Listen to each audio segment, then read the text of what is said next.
Deputy ముఖ్యమంత్రి పవన్ కళ్యాణ్ హత్యకు కుట్ర జరిగిందా?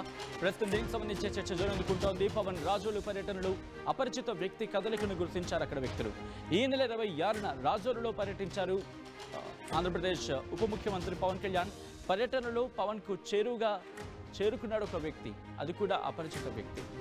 కోనసీమ జిల్లా ఎస్పీ దృష్టికి తీసుకువెళ్ళింది ఆంధ్రప్రదేశ్ డిప్యూటీ ముఖ్యమంత్రి ఆ టీం. ఆంధ్రప్రదేశ్ డిప్యూటీ ముఖ్యమంత్రి పవన్ కళ్యాణ్ ఆఫీస్ ప్రస్తుతం ఈ ఇష్యూని ఎస్పీ దృష్టికి తీసుకెళ్లడం జరిగింది. కొబ్బరి తోటల పరిశీలన అధికారులతో సంభాషణ ఆ సమయంలో, మరి ముఖ్యంగా ఆ తర్వాత జరిగిన కార్యక్రమాల్లో పవన్ దగ్గరగా, అంటే పవన్కి అతి చేరువుగా ఒక వ్యక్తి చేరుకొని అక్కడక్కడే తచ్చాడుతూ ఉన్నాడు, అక్కడక్కడే తిరగాడాడు అనేది వాళ్ళకి అందిన సమాచారం. దీంతో అపరిచిత వ్యక్తి రాజోలుకు చెందిన వైసీపీ కార్యకర్తగా గుర్తించినట్టుగా ప్రస్తుతం చర్చ జరుగుతోంది. తమకు సమాచారం అందిందని డిప్యూటీ సీఎంఓ ట్వీట్ చేసింది.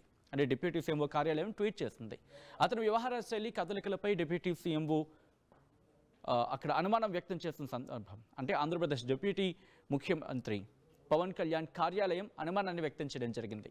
తగిన విచారణ చేపట్టాలని ఎస్పీని కోరింది డిప్యూటీ ముఖ్యమంత్రి పవన్ కళ్యాణ్ కార్యాలయం. గతంలోనూ పవన్ కళ్యాణ్ను చంపేందుకు కుట్రలు జరిగిన అంశం గురించి మాట్లాడుకున్నాం. అంటే కాల్లో బెదిరించడం కావచ్చు, లేకపోతే బహిరంగ బెదిరింపులకు సంబంధించి కావచ్చు, అంటే ఆన్ త్రూగా కాల్స్లో బెదిరింపులు వచ్చాయి, లేకపోతే ఆయన కార్యాలయానికి బెదిరింపు కాల్స్ వచ్చాయి. ఇటువంటి చర్చ జరిగింది.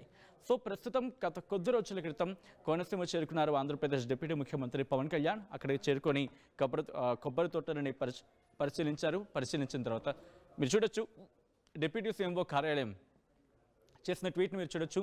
ఉప ముఖ్యమంత్రి పవన్ కళ్యాణ్ రాజోలు పర్యటనలో అపరిచిత వ్యక్తి కదలికలు అంటూ కూడా టాప్ లైన్కి ఇచ్చి డాక్టర్ బిఆర్ అంబేద్కర్ కోనసీమ జిల్లా ఎస్పీ దృష్టికి తీసుకెళ్లిన ఉప ముఖ్యమంత్రి కార్యాలయం అంటూ కూడా ఆ ఇన్ఫర్మేషన్ దాంట్లో ఇవ్వడం జరిగింది.